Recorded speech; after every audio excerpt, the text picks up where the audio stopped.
Hello, this is the Jay Show, and I'm Jay Smith, your host. And I have with me the very beautiful Hatun Tash, who has agreed to come as an expert to talk about really what the Quran and the problems we're finding with the Quran. In the last show, we already showed these 26 Qurans. Some of them are here, the others are around here. 26 different Qurans that are different from this one right here. This is the one we use today. This is the official one. This is the one that every Muslim has been told is the same all over the world, and that the Arabic part is exactly the same. Doesn't matter where you are, if you're in Indonesia, if you're here in Britain, if you're in Somalia, if you're up in the Middle East, it is always the same Quran. And the reason they have to say this is that this comes from an eternal tablet that sits in heaven, that's always been there in heaven. It has always been, it has always existed. So it cannot have had any human intervention. Plus, Quran makes a claim that Allah is going to protect the book.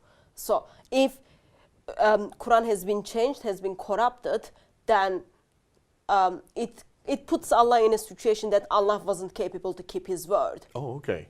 So this is a theological problem as well. It will be a theological problem. Huge theological problem. Now, we don't have that problem with the Bible, do we? We don't, thanks God. We know that it's written by men. We know who the men were. We know when it was written. It was written over a period of 1,400 years. Let's say 1,500 years, because you have about a century in the first century which the New Testament was written. But from Moses writing in 1400 BC all the way up to John would be the last thing to have been written in the New Testament, possibly at the end of the first century. So 1,500 years, we know who wrote them. We know that these are not in heaven. We know they're not on any eternal tablets. We know that they were not sent down piecemeal by Angel Gabriel to each individual. There's about really 30 different authors in 3 languages on 3 continents for the New Testament and the Old Testament. We would never make the claims Muslims make. Yeah, so our claims regarding the Bible is the inspired word of God. Jesus is the eternal word of God. Bible is the witnessed word of God, which is written by human being, and Yahweh inspired human beings to write everything down. Versus Muslim claims regarding the Quran is the eternal speech of Allah, is the eternal word of Allah, and everything in the Quran is how it's supposed to be. So dot to dot is exactly the same. It came down, and in time of Muhammad, when Muhammad died in 632, revelation finished.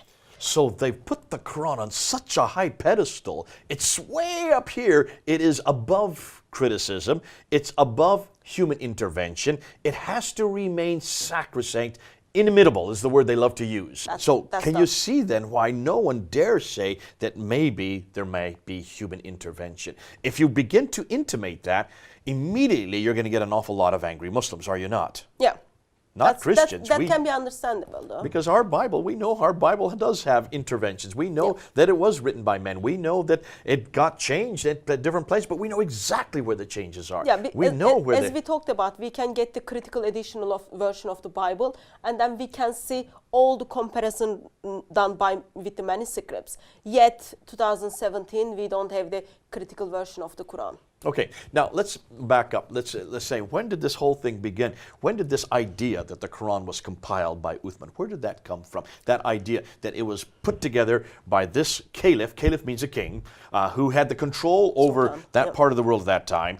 Where do we get that idea that he was the one that inspired that? We're going to put up on the screen that slide so people can see what we're talking about. And if you could unpack that slide for them, the traditional account, where does this account come from? We'll put it on the slide so you can see it, and you can then unpack it, what that slide's talking about. So information come to us approximately 250 years after death of Muhammad, and it comes to us approximate place called Uzbekistan. Bukhari is from Uzbekistan. So it's Bukhari. And you can see there in the blue there on the slide, in that little cloud formation, there is Sahih Bukhari. And the compilation, it's 870 AD. So we're talking about 240 years after Muhammad's death. He writes this down. He compiles from the people. It. And we know Arabic wasn't Bukhari's first language, so he learned Arabic in his lifetime, and then he traveled, he met with people, and then he found out how the Quran came to be. So Sahih Bukhari, volume 6, book 61, Hadith 509 and 500 tells us, Hudayfa bin al-Yaman came to Uthman at the time when the people of Sham and the people of Iraq were waging war to conquer Armenia and Azerbaijan. So there is war between people of Sham and people of Iraq. Yet when we actually look at the informations outside of the hadith, we see approximately 70 people died from this war. And during this war, some Muslims called other Muslims kafir. Okay, That's it says that just in the next side sentence. information. Hudayfa was afraid of that is the people of Sham and Iraq, Yeah. differences in the recitation of the Quran. Yeah. So there was a fear already that maybe the Quran would have different. Hold on a minute. If this comes from God, automatic. If it comes from heaven, automatic. This suggests that there may be human intervention already. Yes, but please remember, while during the war, Muslims are calling other Muslims kafir, non-believer, because the way they recite the Quran. Yet, it's only 70 people who dies in this battle. Let me continue on. And it says to Uthman, O chief of the believers, save this nation before they differ about the book, that means the Quran, Yep. as Jews and the Christians did before. So therefore Uthman sent a message to Hafsa. Now remember, Hafsa Yep. is who? So, Hafsa is the daughter of Umar, also wife of Muhammad. Okay.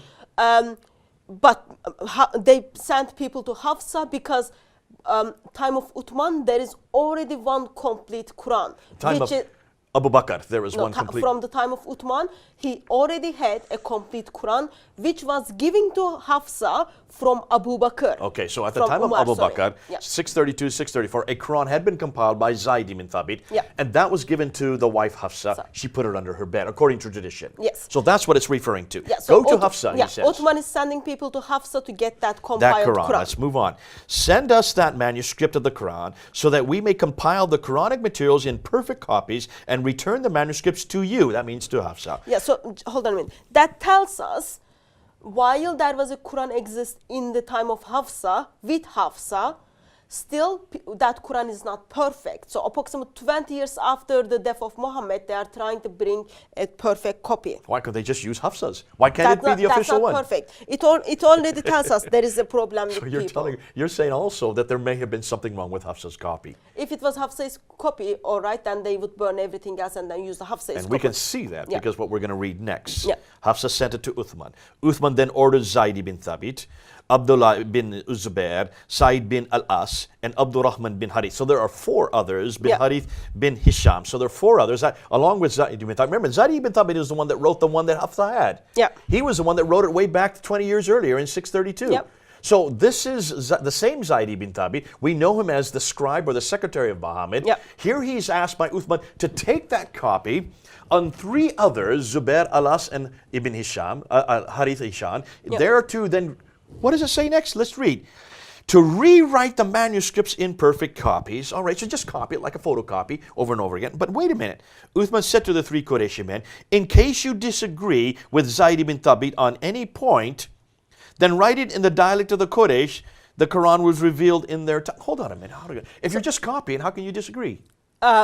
That is already the problem. By the time this event takes place, there is already a problem. People are already disagreeing what is in the Quran, what's supposed to be in the Quran or not. Because in the battle, people are calling each other kafir. And it's not like only small changings. And Uthman makes very clear statement. He's not the prophet or anything. He says, Quran is revealed in the dialect of Quraysh. Okay. So let's open up this book. This is that book right here. I give it to you. You're Zayd ibn Thabit. Here is Hafsa's copy. Yeah. I want you now to write this down exactly as you've seen it in another book.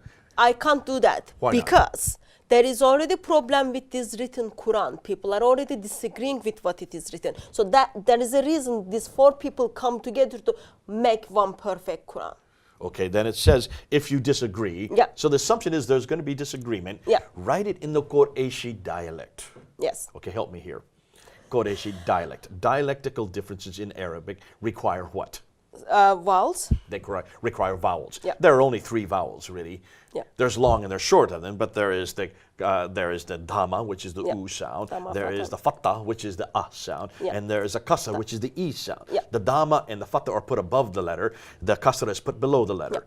The problem is, always problems, but in the time of Uthman, in the time of Muhammad, in the time of Uthman, Arabic alphabet didn't have those vowels. Okay, well then why is he saying you have dialectic and do it in the Qurayshi dialect? If there was no vowels to delineate dialectical differences in the Arabic, then how can this be true? Remember, I told you, Bukhari wrote the hadith approximately 250 years after the death of Muhammad. So this is what would have been the case in the 9th century. Yes, when Bukhari looks back, he says, oh, okay, like, he doesn't put together, oh, in 650s we didn't have the vowels. He doesn't put them He's not together. thinking historically. Yeah. This is the historical critique that we're looking for. This should have been done by Bukhari. Bukhari should have had a historical edition already in place. Yeah. So he's already saying, let me think what the problems would be today in the 9th century. And one of the big problems is we have different dialects. Yeah. So you need to read it in this dialect, the Qurayshi dialect. He didn't realize you can't say that in the 7th century. Vowels had not been invented. Yeah. There were no dama, kasra, and fatha. That had yet to be invented. They were only introduced in the 8th century. You see a problem already we're finding with Sad this that, compilation. Imam didn't know that. Okay, then it says, they did so, and when they had written many copies, Uthman returned the original manuscript to Hafsa, gave it back to her, and then Uthman sent to every Muslim province one copy of what they had copied. What happens here is, as they made one perfect Quran, they copied this perfectly, and then this Quran went to different cities with one person. We will look at which cities it went later. But this hadith doesn't tell us which cities, it just tells us Well, now it we've went got to them every Muslim provinces. Look on the screen. I want you now to look at the cities. We've got them listed there on the right side. Yeah. Look at them. Uthman sent to every Muslim province one copy, one to Basra, one to Baghdad, one to Damascus, one to Jerusalem, another to Cairo, another to Alexandria, another to Aden, another to Herat, and another to Nishapur. What we're talking about is, how many do you have there? That 9. means you have 9 copies going to 9 cities. So Uthman doesn't tell us, or Sahih Bukhari doesn't tell us which cities they sent. Islamic tradition is very confused how many copies went to which cities. But when we look at the map, when we look at the history, we see in 7th century, in time of Uthman, there were 9 provinces. And these are the 9 provinces. Those we are just the read. 9 provinces. So that means 9 copies. With 9 person. At least with each one with a 9. What do you mean by that? Like 1 copy with 1 person. So someone would actually carry it. Because someone who know the Quran, someone who know what it is, so they would take it that people don't get, there is no disagreement when Quran arrived to Basra. To guard it, in a sense. Yeah. To make sure that it remains sacrosanct. Yeah, probably teach someone because you kind of made it one perfect copy. So you arrive to Basra, people will come and ask you about the Quran. What you do, you are teaching the Quran what you already brought with you. So what you're saying already is that this should have been done way back in the 7th century. In fact, it was done way back in the 7th century. According to tradition, around 650s. There should be no problems then whatsoever with any differences in Qurans. Now let's go back to that, could finish off that tradition. So they sent it out, Zayd ibn Thabit, now Uthman sent to every Muslim province one copy, and ordered that all the other Quranic materials, whether written in fragmentary manuscript or whole copies, be burnt.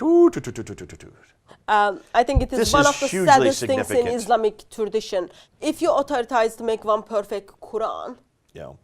why are you so scared? What are the other manuscripts out there? So other manuscripts probably were disagreeing what was there. So Uthman says, okay, we just ignore them. He orders to burn everything. It comes from a Muslim who is leader of the country, ordered to burn their own manuscripts. That says 2 things to me right away. That means there must have been some discrepancies. Yeah. Why would you burn them if they all agreed?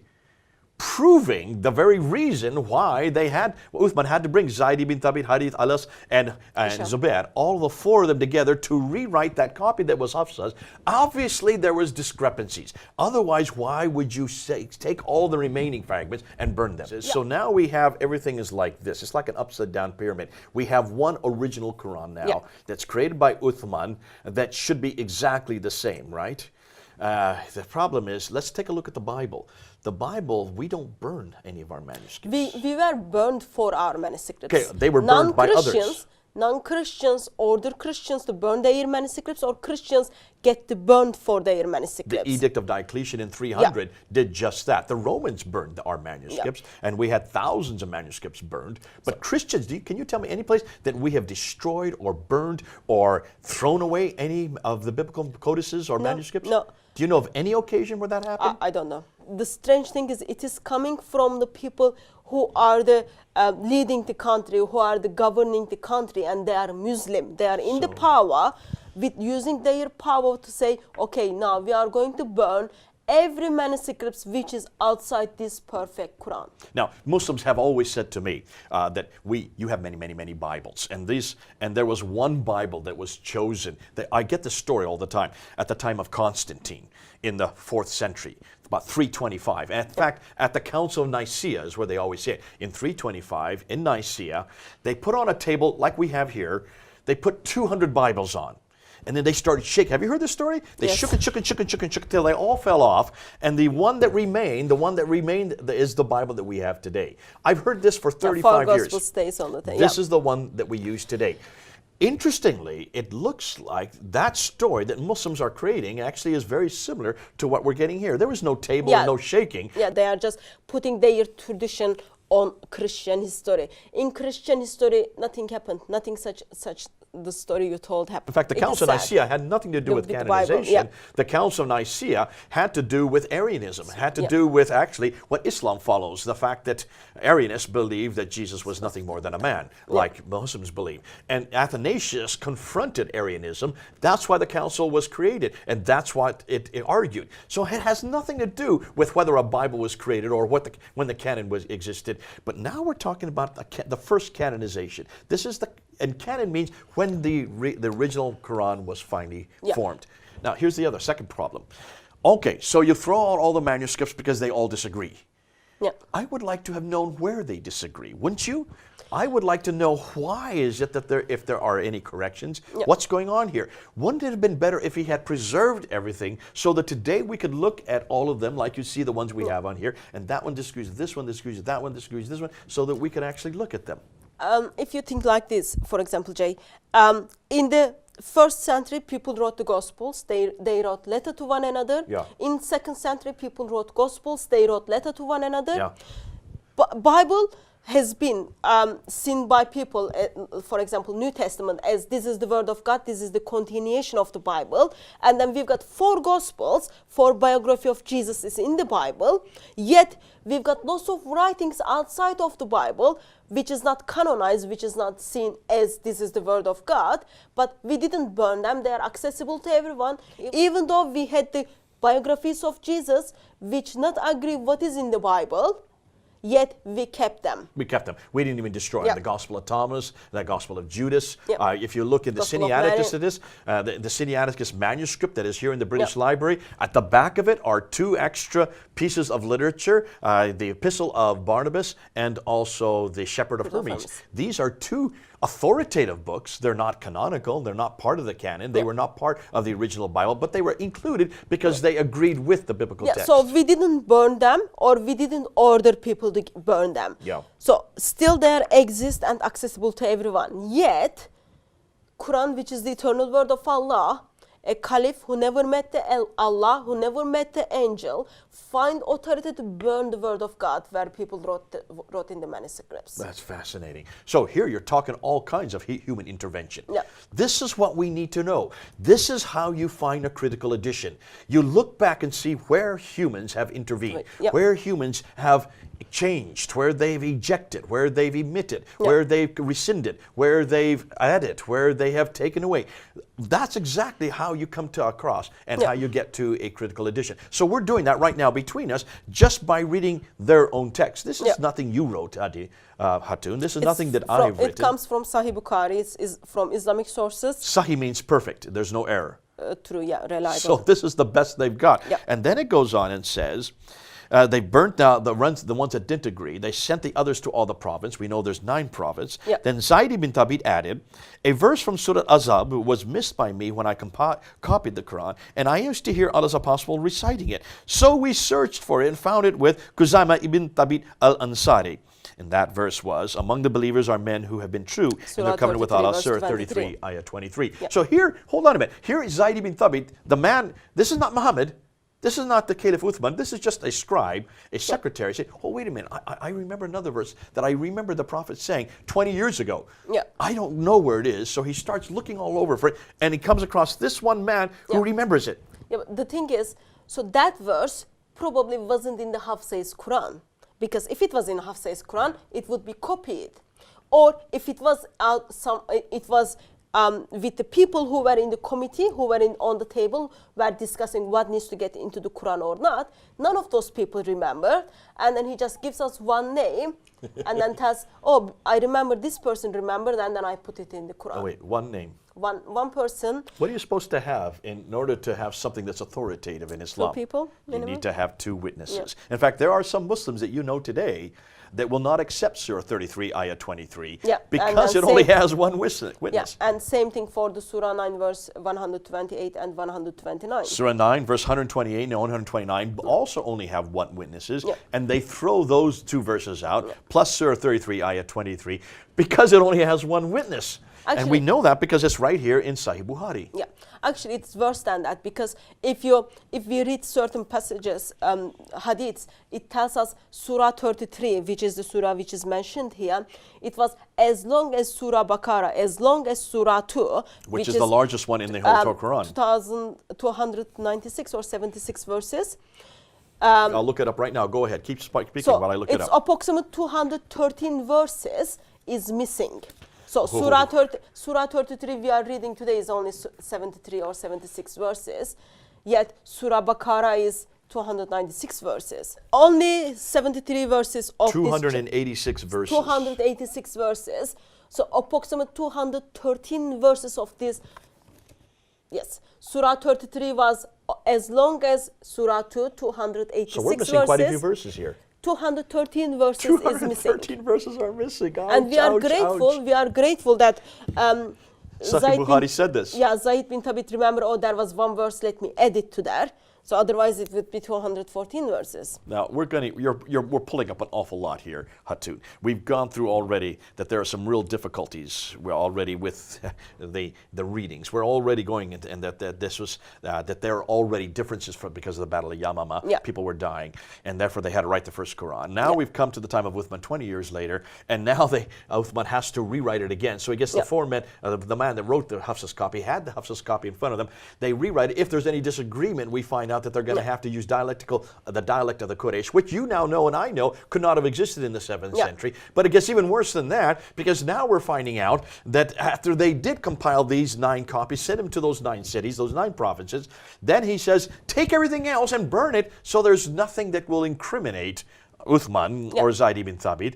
And yet then on top of that, he's thinking, hold on a minute, there's one verse that I remember, one man said, and he goes Kuzaima, he finds him, and he finds that verse, and it turns out to be Surah 33, Ayah 23. So you can unpack this, all kinds of problems with this. Can you now understand why so many people have problems with the traditions? But let's just look at the map and let's see where we're going to look at. And let's see and where these things are. We're going to, in just a bit, we're going to bring up a map for you. But as I go to it right now, I want you to unpack where these places are that they're going to.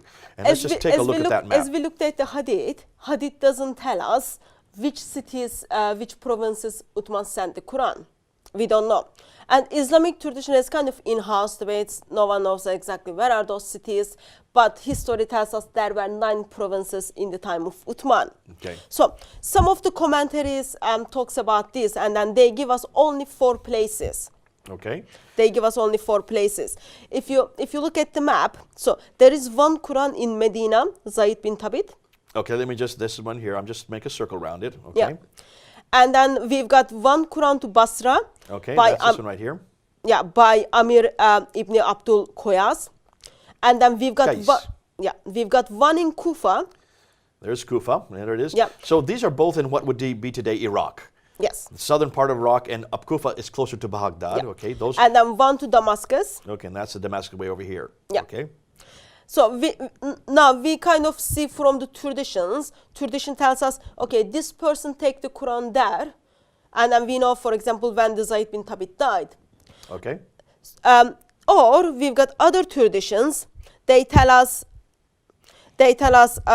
maybe it was 5 copies. Oh, okay. So here we now look up on the slide again. Yeah. We got 5 now. Yeah. So 1 copy was sent to Mecca. Okay. Extra. by Abdullah bin I Said. just circled it there. Yeah.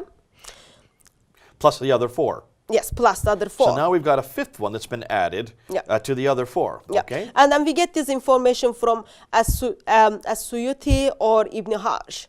Ibn Hajj, I should look at the dates. So they are like 15th century or 10th century. 6th century and 15th century. Okay. All right. And then next map shows actually people are so confused now.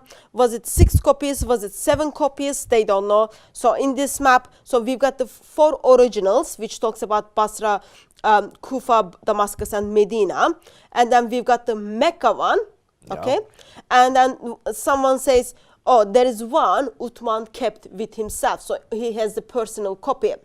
So it ended up we having 6 copies. Now we're up to 6 copies. Yeah. Okay. Of course, tradition more confused. We read around 900s in 9th century, sorry. 868. Yeah. So we've got all those 6 copies, okay? Plus, Otto is not sure if there was another copy which was sent to Yemen, okay, which is down on the map. Yeah, I've just circled it. Yeah. Or Yemen, or there is another copy, Egypt or Bahrain. Bahrain. I'm just going to search Bahrain, and And there's then Egypt. So tradition is not sure. For example, it might be some people say it's Egypt, some people say no, it's Bahrain, but like for sure we don't know. Now that's 9. So it could be 9 different provinces. It could be 6. It could be 5. It could be 4. There's a lot of confusion going on here, and this needs to come out. What we're doing now, Hatun, and what you've helped me with, this has been great. Thanks for coming on board. This has unpacked an awful lot. We've brought up an awful lot of problems. Let's try to list them. The first problem is there is nothing written down during Muhammad's death. Yes. This is rather, and we said this from the very beginning, why did not Muhammad have it written down? We're not saying he had to write it, because according to tradition, he could not read or write. That's up to dispute. Nonetheless, why did he write this down himself? Why did he have Zayd ibn Thabit write it down? Since he was receiving it, and we do know that they could read and write in that period. Listen, there's a whole library that existed in Alexandria in the 5th century. Certainly by the 7th century, when Muhammad was living, in that part of the world, they could read and write. Isn't that funny? Why would God, in all his providence, all his wisdom, have picked a man who could not even read and write to give the greatest revelation in the history of mankind? Yeah. Nonetheless, so he didn't write it down. That we do know it was not written down. Tradition tells us it was not written down in 632 when he died. Yeah. That had to be written down by Zayd ibn Thabit during the time of Abu Bakr, the next 2 years. That was given to Hafsa. She put it under her bed. Why she did? If this is the greatest revelation, why wasn't it copied accessible immediately? to everyone? Why didn't Abu Bakr send it to all the different provinces? He should have done it right away. Obviously, there was some reason why they must have hidden it.